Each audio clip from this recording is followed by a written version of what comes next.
Shalom bagi kita semua. Morning Press. Sekali lagi saya menyapa kita semua Shalom. Di nama Tuhan kita bersyukur karena kebaikan Tuhan. Kita boleh kembali bertemu di ruang Zoom ini untuk mengadakan seminar. Oleh sebab itu, sebelum kita mulai, kita mau memuji Tuhan. Kita mau meninggikan namanya.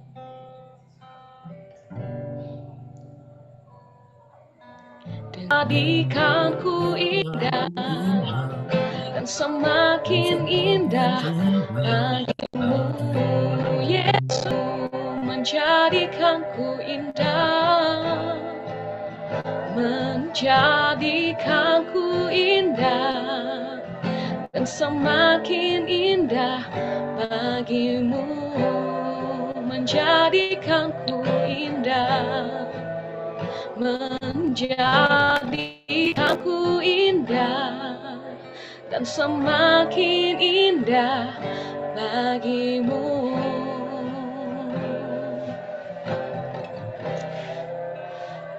Benar ya Tuhan, bahwa Engkaulah permata hati kami, Engkaulah anugerah terindah di dalam kehidupan kami Tuhan. Tiada satupun yang dapat menggantikan Engkau Tuhan, sebab Engkaulah juru selamat kami. Kami bersyukur buat kasih dan kebaikan-Mu di dalam kehidupan kami Tuhan. Dan merupakan suatu sukacita besar kami boleh bertemu kembali di ruang Zoom ini pada malam hari ini Tuhan, untuk mengadakan seminar. Kami serahkan semuanya ke dalam tangan-Mu Tuhan. Engkau berkati kami dan terlebih pembicara kami Tuhan. Engkau berikan hikmat. Biarlah hamba-Mu menyampaikan firman Tuhan sesuai dengan kehendak-Mu Tuhan. Terima kasih Bapak, biarlah semuanya menjadi kemuliaan bagi nama Tuhan. Di dalam nama Tuhan Yesus kami mulai seminar kami ini, haleluya. Amin. Langsung kami serahkan kepada Bapak Simeon sebagai pembicara.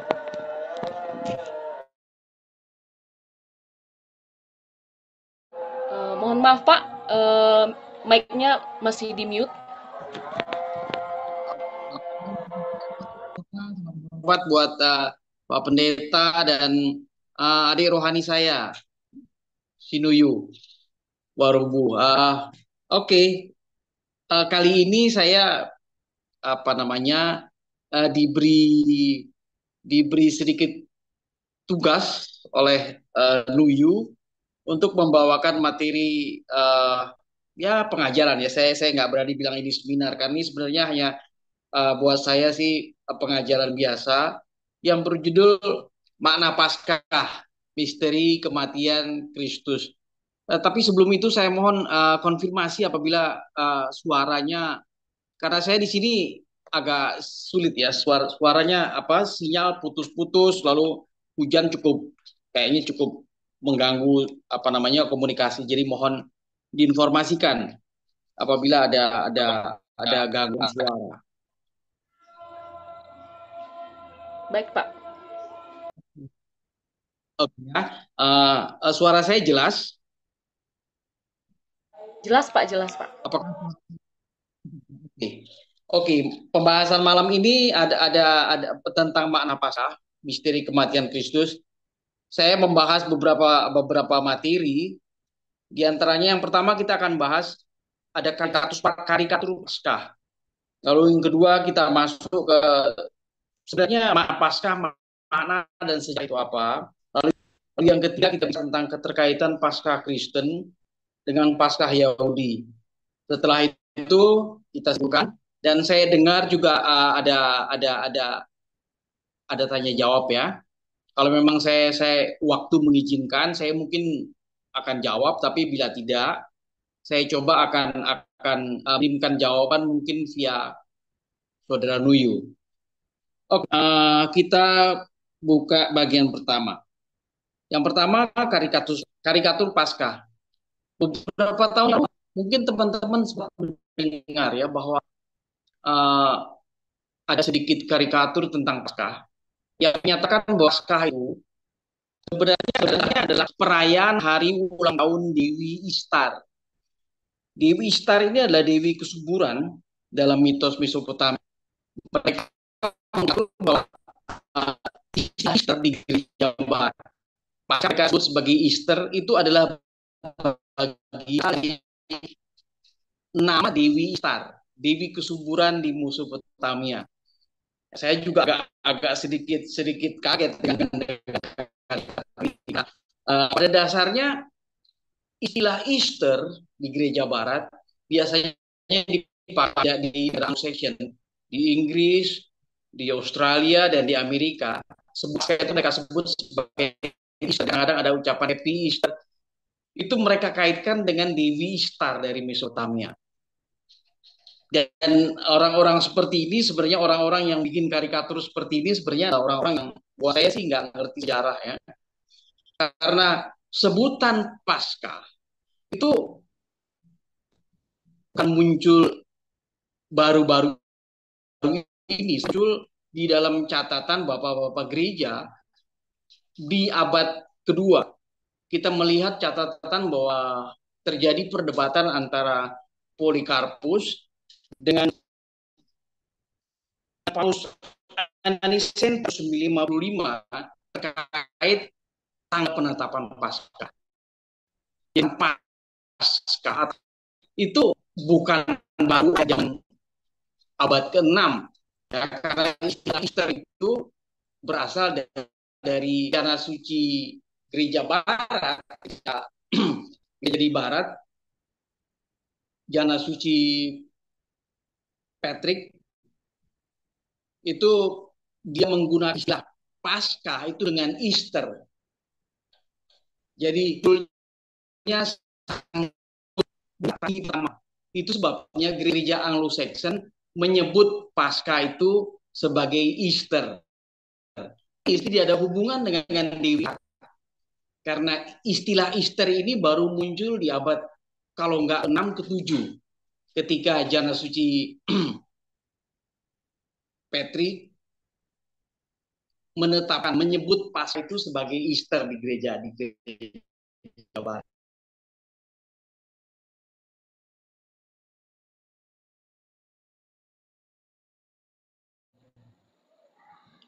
Sebenarnya Paskah itu digunakan tokoh-tokoh di gereja Timur di perdebatan tanggal penetapan Paskah antara Polikarpus yang merupakan murid dari Rasul Yohanes dengan Paus Anisensius.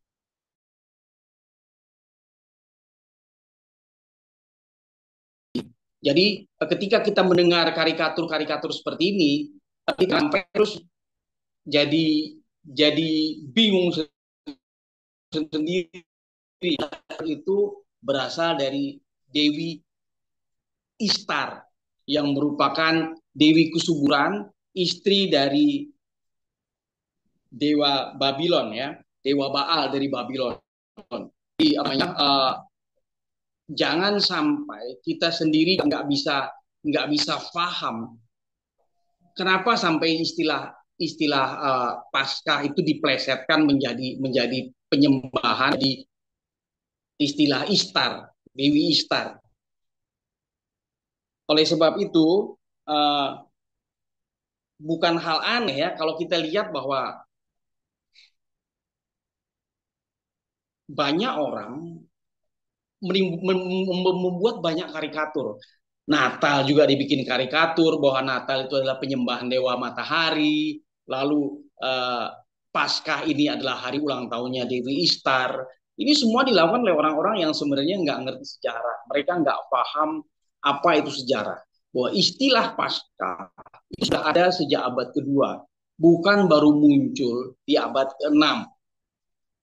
Ya, jadi istilah Paskah itu sudah dikenal. Cuma memang di dalam gereja istilah Paskah itu sebenarnya berawal dari kata Pesah yang artinya yang dilewati atau Paschei.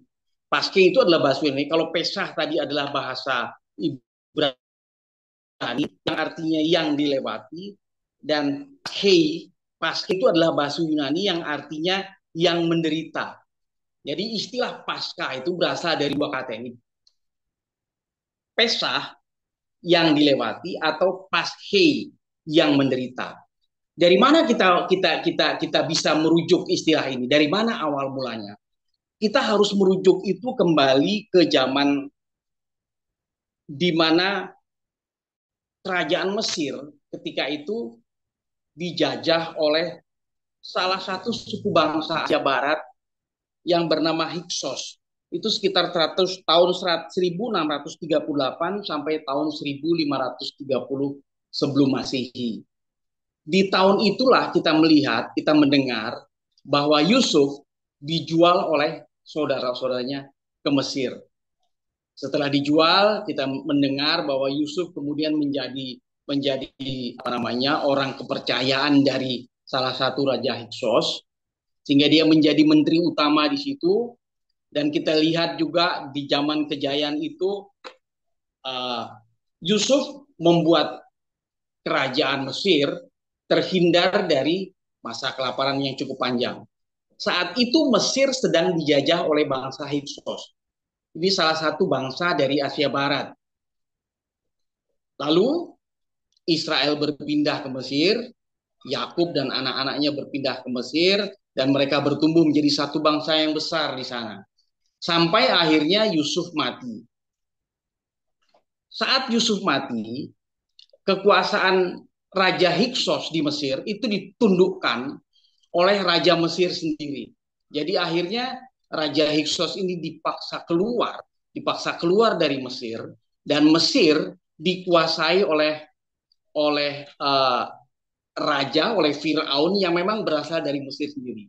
Itu sebabnya kita lihat dalam Keluaran 1 ayat 8, ketika Yusuf sudah meninggal, kita baca di Keluaran 1 ayat 8, kemudian bangkitlah seorang raja baru yang memerintah Mesir yang tidak mengenal Yusuf. Jadi ini adalah raja orang Mesir sendiri yang berhasil mengusir Raja Hyksos keluar. Nah, ketika itu Israel sudah cukup menjadi bangsa yang cukup besar di Mesir. Ketika raja yang baru ini berkuasa, dia sudah tidak mengenal lagi. Mereka tidak mengenal tidak mengenal Israel, mereka tidak mengenal Yusuf. Sehingga akibatnya di era raja baru inilah bangsa Israel mulai mengalami penindasan. Di zaman dikuasai oleh raja Mesir ini, raja asli Mesir, bangsa Israel mulai mengalami penindasan. Kita coba baca di Keluaran 1 ayat 11. Keluaran pasal 1 ayat 11. Sebab itu pengawas-pengawas Rodi ditempatkan atas mereka untuk menindas mereka dengan kerja paksa. Di selain Israel dikuasai oleh raja baru, Firaun yang baru, lalu mereka juga ditindas oleh perbudakan. Ada 2 poin. Yang pertama dikuasai oleh raja baru itu, lalu yang kedua ditindas dalam perbudakan. Lalu setelah itu, orang Israel juga diancam untuk dibunuh. Raja Mesir ini menghambat pertumbuhan bangsa Israel dengan cara membunuh semua bayi laki-laki bangsa Israel. Kita bisa baca di Keluaran 1 ayat 16. Apabila kamu menolong perempuan Ibrani pada waktu bersalin, kamu harus memperhatikan waktu anak itu lahir. Jika anak laki-laki, kamu harus membunuhnya. Jadi saat itu ada 3 poin yang dialami, ada 3 tekanan yang dialami oleh bangsa Israel. Di bawah raja. Pertama, dikuasai oleh Raja Firaun, Raja Mesir yang asli. Lalu yang kedua, ditindas oleh perbudakan. Lalu yang ketiga, diancam untuk dibunuh.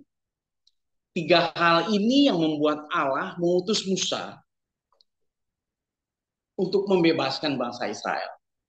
Kita melihat bahwa melalui Musa, Allah menurunkan 10 tulah kepada bangsa Mesir. Mulai dari tulah pertama sampai tulah ke-10. Dan di tulah ke-10 itulah, anak-anak sulung laki-laki di tanah Mesir akan mati. Kita bisa baca di Keluaran 11 ayat 5. Maka tiap-tiap anak-anak sulung di tanah Mesir akan mati. Namun kematian anak-anak sulung tidak menimpa umat Israel. Bila umat Israel menyapukan darah domba korban pada ambang atas dan kedua tiang pintu. Kita bisa baca di Keluaran 12 ayat 13. Dan darah itu menjadi tanda bagimu pada rumah-rumah di mana kamu tinggal. Apabila aku melihat darah itu, maka aku akan lewat daripada kamu. Kata melewati inilah yang disebut sebagai pesah. Jadi ketika tulah 10 itu Allah memberitahu Musa bahwa bangsa Mesir, semua anak sulung di Mesir akan dibunuh kecuali bangsa Israel. Namun mereka harus menyapukan darah anak domba pada ambang pintu dan kedua tiang pintu itu, sehingga malaikat maut ketika melihat darah yang ada di pintu, di ambang pintu itu, mereka akan melewatinya. Kata melewati inilah yang disebut sebagai pesah. Jadi pesah ini dimaknai sebagai dilewati oleh kematian karena korban anak domba. Jadi kita bisa melihat bahwa pesah ini yang membuat Israel yang dikuasai oleh Raja Mesir, yang ditindas oleh perbudakan, dan dikuasai oleh maut, dibebaskan, dilepaskan, dilewati dari kematian. Begitu juga halnya dengan manusia. Ketika manusia jatuh dalam dosa, manusia di bawah 3 kuasa. Yang pertama, manusia ada di bawah kuasa iblis. Itu kita bisa lihat dari 1 Yohanes 5 ayat 19. Kita tahu bahwa kita berasal dari Allah dan seluruh dunia berada di bawah kuasa si jahat. Seluruh dunia ada di bawah kuasa si jahat. Karena kita tunduk pada penguasa kerajaan yang nggak kelihatan ini. Sama seperti ketika Israel ada di bawah kuasa Firaun. Kita ketika Adam dan Hawa jatuh di dalam dosa, ketika dia tidak taat, maka dia ada di bawah kuasa si jahat. Siapa si jahat itu? Kita bisa baca di Efesus 2 ayat 2. Efesus pasal 2 ayat 2. Kamu hidup di dalamnya karena kamu mengikuti jalan dunia ini. Karena kamu mentaati penguasa kerajaan angkasa, yaitu roh yang bekerja. Jadi ketika manusia jatuh dalam dosa, dia dikuasai oleh Firaun rohani, yang membuat dia ada di bawah kuasa, mentaati penguasa-penguasa kerajaan angkasa, yaitu roh yang sedang bekerja. Roh yang tidak kelihatan inilah yang menguasai manusia itu. Sama seperti ketika Israel ada di bawah kuasa Firaun. Orang yang berkuasa karena kita menaati penguasa kerajaan angkasa ini menjadikan dunia yang sekarang ini menjadi dunia yang jahat.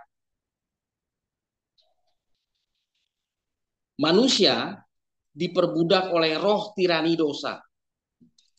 Ketika Israel ada di bawah kondisi perbudakan, manusia juga sama, mereka ada di bawah kuasa dosa. Coba kita baca di Roma 7 ayat 14. Sebab kita tahu bahwa hukum Taurat adalah rohani, tetapi aku bersifat daging, terjual di bawah kuasa dosa. Keterjualan kita di bawah kuasa atau energi dosa ini membuat kita, meskipun mengerti hal-hal yang baik, kita tidak mampu melakukannya. Kita cenderung untuk melakukan hal-hal yang jahat. Israel ada di bawah kuasa perbudakan, manusia ketika dia tidak taat, dia ada di bawah kuasa maut. Ada energi maut. Ini yang kadang-kadang kita sulit untuk memahaminya. Jadi kita harus membedakan antara energi dosa atau kuasa dosa dengan perbuatan dosa. Kita memiliki kuasa dosa sebab kita terjual di bawah kuasa dosa. Jadi ketika kita tidak taat, ada kuasa dosa yang mulai masuk dalam diri kita. Contohnya gini, ketika menikah, tidak ada orang yang menikah untuk berkeinginan untuk cerai. Nggak ada orang yang berencana, oke, setelah saya menikah, saya berencana untuk bercerai. Nggak ada. Tetapi ada banyak terjadi pernikahan Kristen, itu setelah menikah mereka melakukan perceraian. Apakah mereka merencanakan untuk bercerai? Enggak.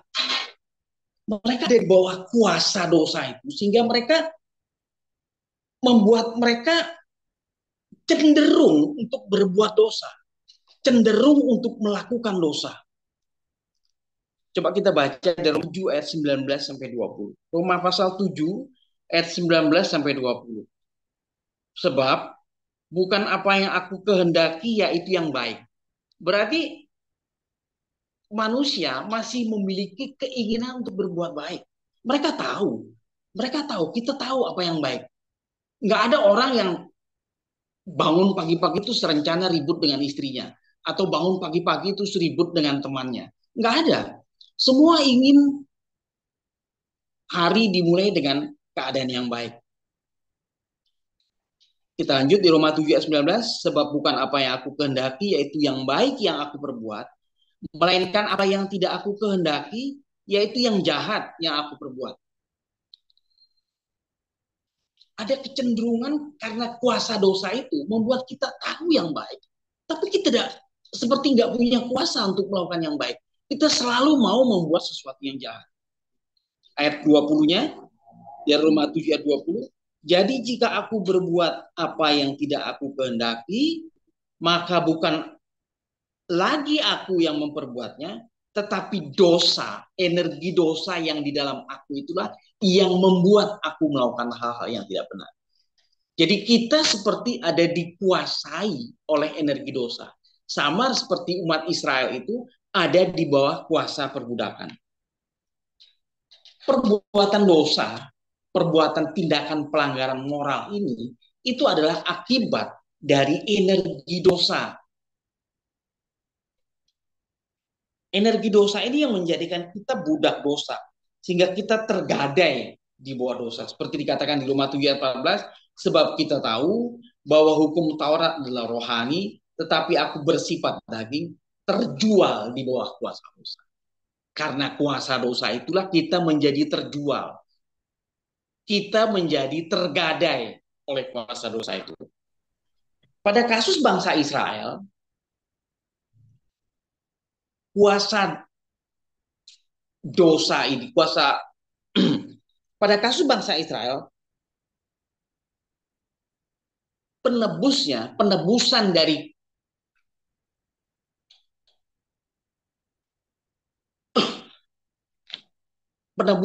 kuasa perbudakan. Maaf.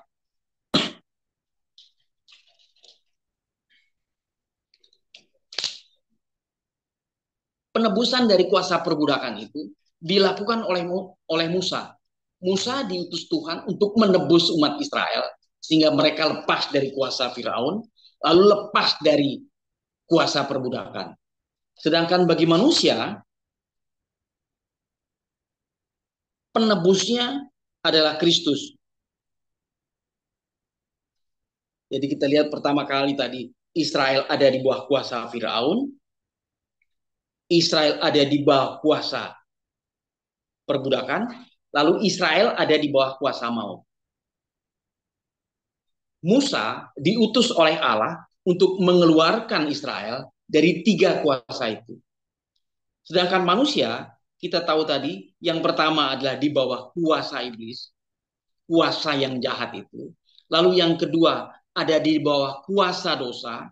Dan yang ketiga, manusia ada di bawah kuasa maut. Implikasi dari tergadainya manusia di bawah kuasa dosa, maka manusia cenderung untuk berbuat atau melakukan perbuatan dosa. Jadi karena kuasa dosa itulah, maka manusia cenderung untuk berbuat atau melakukan dosa. Kita bisa baca dari Roma 3 ayat 23. Karena semua orang telah berbuat dosa, sehingga manusia menerima upah dosa yaitu maut. Roma 6 ayat 23. Karena kuasa dosa itulah, maka manusia berbuat dosa. Roma 6 ayat 23, sebab upah dosa adalah maut. Seperti Israel yang diancam oleh maut di bawah kuasa Firaun yang baru, di bawah kuasa perbudakan, dan di bawah kuasa maut, manusia pun juga seperti itu. Manusia ada di bawah kuasa iblis, manusia ada di bawah kuasa dosa, dan manusia adalah di bawah kuasa maut. Israel ketika di bawah 3 kuasa ini, mereka lepas dari kuasa ini karena ada pengorbanan darah anak domba. Ketika Israel diancam oleh kematian di Mesir, Mesir dikenai tulah dan Israel harus dilewati oleh kuasa kematian melalui korban anak domba. Inilah korban inilah yang membuat menjadi asal usul Paskah orang Israel. Ketika melalui korban ini, maka Israel dilewati oleh kematian. Israel dilewati oleh kematian karena korban anak domba. Pelepasan kematian anak sulung Israel melalui darah anak domba yang disembelih. Maka pelepasan maut bagi manusia juga melalui darah anak domba yang disembelih. Sehingga Paskah Kristen bukan Paskah binatang korban lagi, tetapi Paskah anak domba Allah yang disembelih. Kita bisa baca dari 1 Korintus 5 ayat 7. Buanglah ragi yang lama itu, supaya kamu menjadi adonan yang baru, sebab kamu memang tidak beragi. Sebab anak domba Paskah kita juga telah disembelih, yaitu Kristus. Pembebasan umat Israel dari kuasa Firaun, kuasa perbudakan, dan kuasa kematian, itu dilakukan melalui korban anak domba. Manusia yang ada di bawah kuasa iblis, kuasa dosa, dan kuasa maut juga dibebaskan melalui kurban anak domba Allah. Coba kita lihat di 1 Korintus 5 ayat 7. Buanglah ragi yang lama itu supaya kamu menjadi adonan yang baru, sebab kamu memang tidak beragi. Sebab anak domba Paskah kita juga telah disembelih, yaitu Kristus.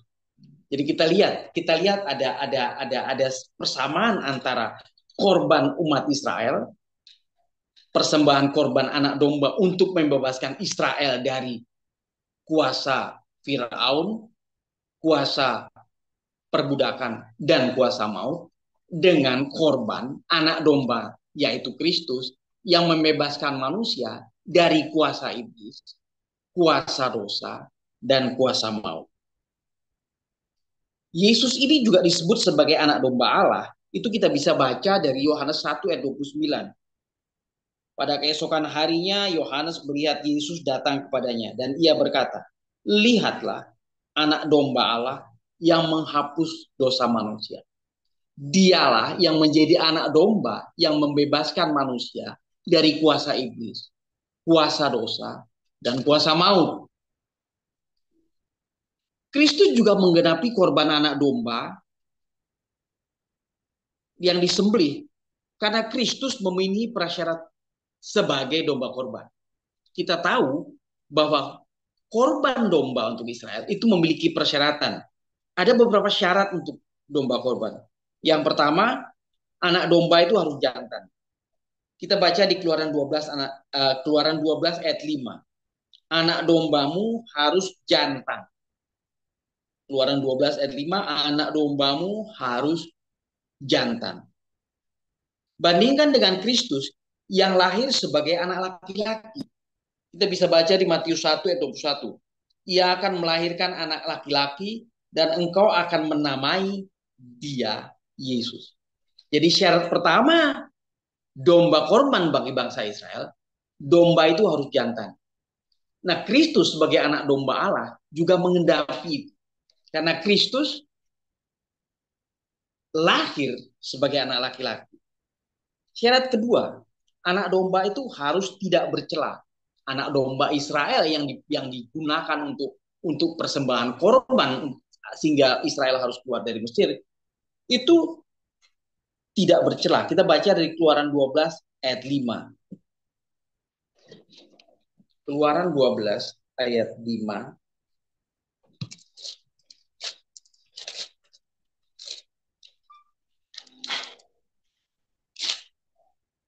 Keluaran 12 ayat 5. Anak dombamu itu harus jantan, tidak bercela, berumur setahun. Kamu boleh ambil domba atau kambing. Kita bandingkan dengan apa yang ditulis oleh Yohanes dalam 1 Yohanes 3 ayat 5.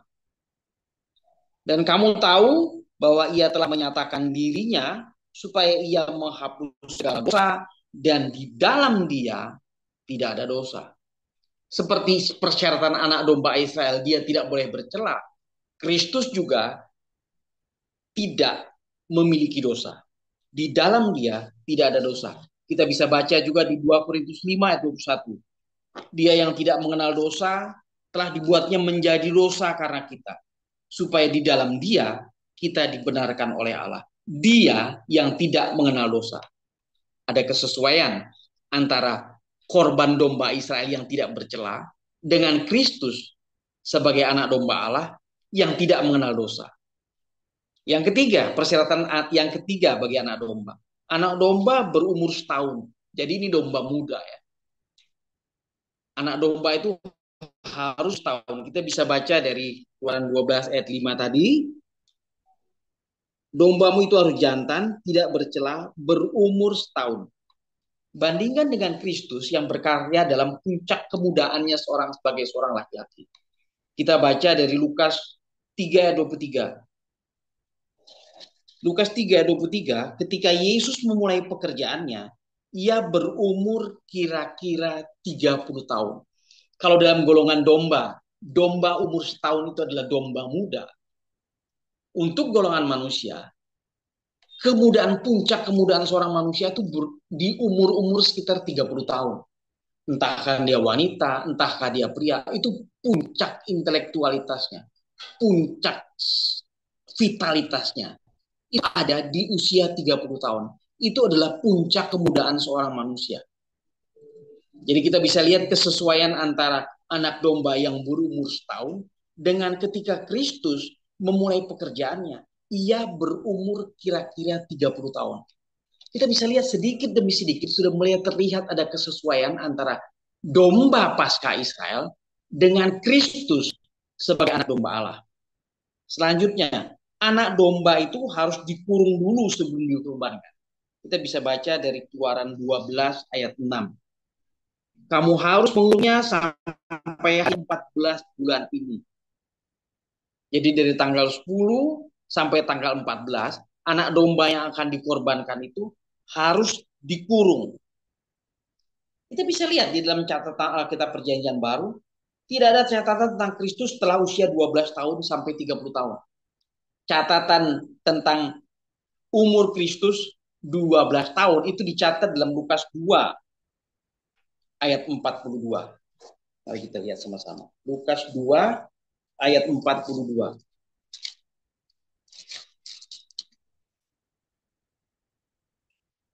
Ketika Yesus berumur 12 tahun, pergilah mereka ke Yerusalem seperti yang lazim pada hari raya. Setelah umur 12 tahun, nggak ada catatan apapun tentang Kristus. Tidak ada catatan apapun tentang Kristus. Kita bisa lihat di Matius 13 ayat 55 sampai 56, itu orang-orang hanya berkata, dari mana Kristus memperoleh kuasa seperti ini? Kita baca di Matius 13 ya, Matius 13. Matius 13 ayat 54, 55 sampai 56. Bukankah ia ini anak tukang kayu? Bukankah ibunya bernama Maria dan saudara-saudaranya Yakobus, Yusuf, Simon dan Yudas? Dan bukankah saudara-saudaranya perempuan semuanya ada bersama dengan kita? Jadi dari mana diperoleh semuanya itu? Jadi seolah-olah mereka bingung. Ketika Yesus memulai pelayanan, Yesus membuat banyak mukjizat, Yesus melakukan hal-hal besar, mereka seperti nggak tahu dari mana. Dari mana dia dapat? Kehidupan Kristus dari umur 12 sampai umur 30 tahunan itu seperti tertutup. Seperti tidak ada yang tahu. Mereka jadi seperti kaget. Tiba-tiba umur 30 tahun Yesus mulai menciptakan banyak mukjizat, Yesus melakukan banyak pelayanan. Nggak ada yang tahu. Oleh sebab itu dalam banyak hal ada beberapa isu yang mengatakan bahwa tidak ada catatan tentang Yesus dari umur 12 sampai 30 tahun. Mereka katakan bahwa Kristus itu pergi ke India. Ada banyak orang bilang, oh Kristus itu pergi ke India. Kristus belajar di Tibet. Nggak ada yang tahu. Tidak ada satupun catatan dalam Alkitab yang mencatat aktivitas Yesus Kristus mulai umur di atas 12 tahun sampai 30 tahun. Kenapa? Karena dia dikurung. Dibuat seolah-olah tidak ada yang tahu tentang dia. sama seperti anak domba Paskah yang dipakai untuk mengorbankan keluarnya bangsa Israel dari Mesir, itu harus dikurung dari tanggal 10 sampai tanggal 14. Begitupun Kristus. Masa hidup Kristus dari umur 12 sampai umur 30 tidak ada yang tahu. Itu menunjukkan bahwa kesesuaian antara korban Paskah dalam Israel dengan korban anak domba, yaitu Kristus. Jadi banyak muncul dalam Injil-Injil apokrifa yang mengatakan bahwa oh ya ada masa kecil Yesus menciptakan burung dari tanah liat. Itu semua Injil-Injil apokrifa, Injil-Injil yang tidak ditulis oleh para murid Kristus sendiri. Karena memang masa hidup Kristus dari umur 12 sampai umur 30 tahun tidak tercatat. Itu menunjukkan bahwa Kristus anak domba itu dikurung.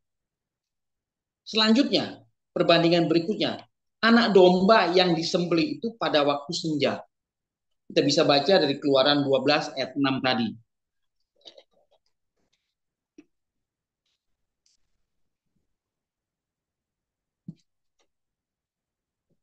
Keluaran 12 ayat 6.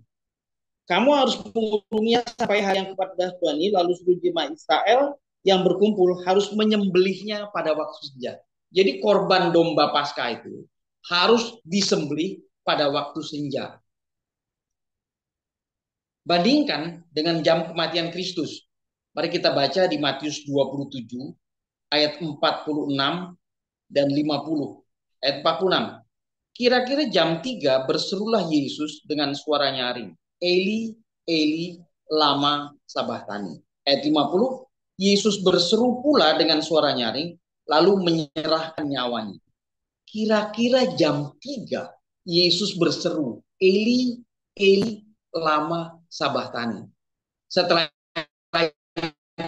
dia menyerahkan nyawanya di sore hari, senja, korban domba Paskah harus dibunuh menjelang senja. Kita bisa lihat, memang Kristus ini memang dialah sang domba Paskah untuk umat manusia itu. Karena ada banyak kesesuaian. Prasyarat yang harus dipenuhi sebagai domba Paskah dalam Israel itu dipenuhi oleh Kristus sebagai anak domba Allah. Melalui penelahan syarat bagi domba yang dikorbankan sebagai korban sembelihan Paskah Yahudi, kita bisa yakin bahwa Kristus penggenapan anak domba Paskah kita, seperti yang ditulis dalam 1 Korintus itu. Sebab anak domba Paskah kita juga telah disembelih, yaitu Kristus. Kita bisa lihat bahwa kesesuaian itu makin mendekati makin besar. Ayat yang ke-6, darah domba pada tiang pintu. Kita baca di Keluaran 12 ayat 7. Kemudian dari darahnya haruslah diambil pada kedua tiang pintu. Ketika korban anak domba itu, darahnya dibubuhkan pada pintu yang menyebabkan malaikat maut itu lewat dari bangsa Israel. Sehingga ketika darah Kristus juga harus dibubuhkan pada ambang pintu hati kita melalui iman pada korban Kristus. Sehingga ketika Kristus mengetuk pintu hati kita dan kita mengizinkannya masuk ke dalam hati kita, saat itulah kita dilewati oleh kematian. Saat itulah yang disebut sebagai Paskah. Jadi darah korban Kristus itu harus kita sapukan pada pintu hati kita. Sehingga ketika Kristus mengetuk, kita membuka pintunya dan Kristus akan masuk. Kita baca di Wahyu 3 ayat 20. Lihat, aku berdiri di muka pintu dan mengetuk. Jikalau ada orang mendengar suaraku dan membukakan pintu, aku akan masuk dan mendapatkannya. Kristus ingin masuk ke dalam pintu hati kita. Namun sebelum ia masuk, pintu hati kita harus dibubuhi dulu oleh darah anak domba. Sama seperti ketika malaikat maut mau lewat dari Israel, Israel harus membubuhkan darah anak domba itu pada ambang pintunya. Begitu juga kita. Kita harus dengan iman membubuhkan darah korban Kristus itu pada pintu hati kita. Sehingga Kristus bisa masuk. Dan ketika dia masuklah, saat itulah kuasa kematian itu akan dilewatkan oleh kita.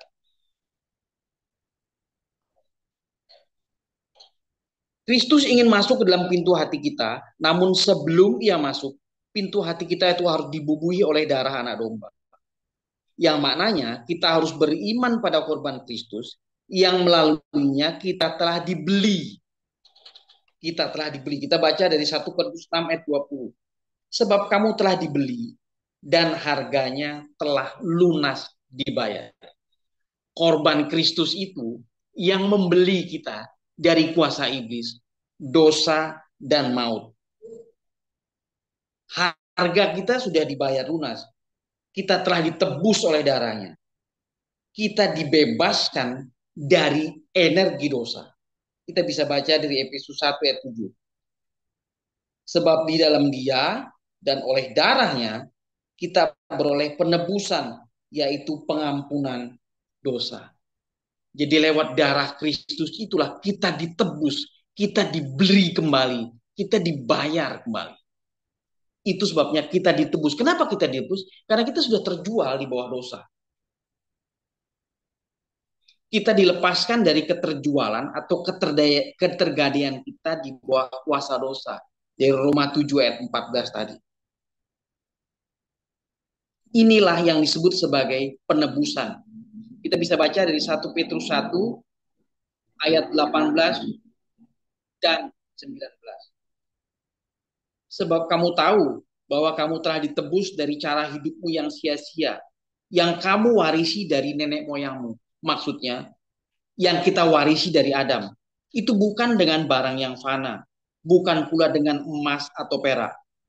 Melainkan, ayat 20, melainkan dengan darah yang mahal, yaitu darah Kristus yang sama seperti darah anak domba yang tak bernoda dan tak bercacat. Melalui penebusan ini, maka kita tidak akan turut dihukum, sebab kita sudah berpindah dari maut ke dalam hidup. Kita baca dari Yohanes 5 ayat 24. Aku berkata kepadamu, sesungguhnya barang siapa mendengar perkataanku dan percaya kepada dia yang mengutus aku, ia mempunyai hidup yang kekal dan tidak turut dihukum, sebab ia sudah pindah dari dalam maut ke dalam hidup. Kita bisa simpulkan dari sini. Kita bisa melihat kesesuaian antara Paskah Kristen dengan Paskah Yahudi. Pada Paskah Kristen, manusia ada di bawah kuasa iblis, manusia diperbudak oleh dosa, manusia ada di bawah ancaman maut. Dan itu diselesaikan melalui korban Kristus. Sedangkan Paskah Yahudi, Israel ada di bawah kuasa Firaun, Israel ada di bawah perbudakan Mesir, Israel ada di bawah ancaman kematian. Dan Israel dibebaskan oleh 3 hal melalui korban anak domba. Melalui korban anak domba inilah yang kita sebut sebagai di umat Yahudi dalam bahasa Ibrani dikatakan Pesah, artinya yang melewati. Sedangkan Paskah Kristen itu dikenal dalam bahasa Yunani Paschei, yang artinya yang menderita. Sehingga kita bisa simpulkan makna dari Paskah adalah kita dilewati dari kematian melalui penderitaan korban anak domba. Jadi pemahaman kita tentang Paskah ini adalah pemahaman tentang korban yang dilakukan oleh Kristus untuk melepaskan kita dari iblis, dosa, dan maut. Baik, saudara-saudara, sampai sejauh ini pembahasan kita. Apabila ada yang ingin ditanyakan, kita bisa mulai dengan diskusi. Silakan.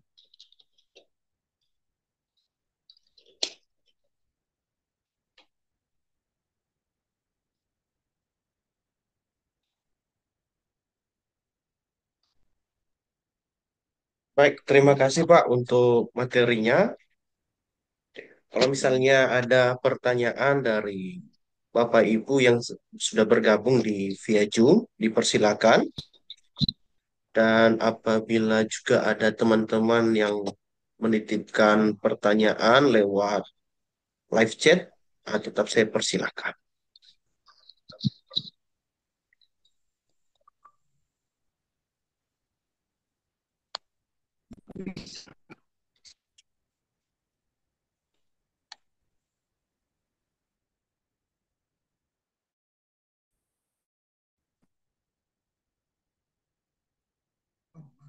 Hmm?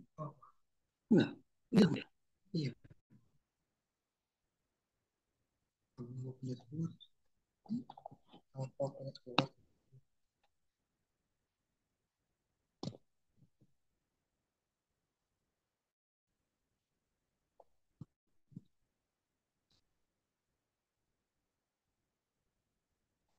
Halo.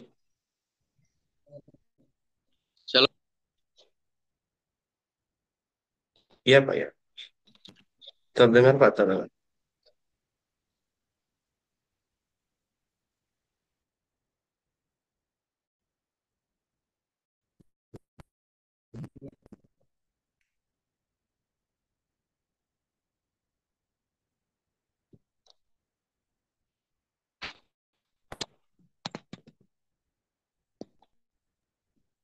Putus ya.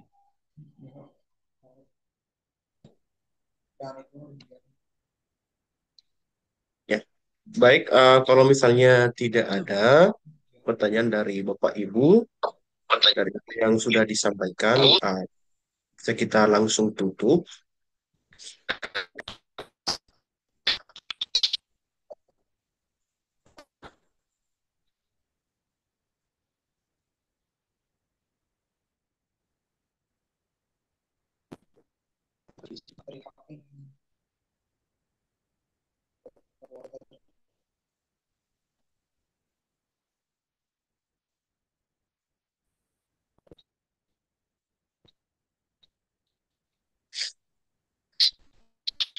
Halo.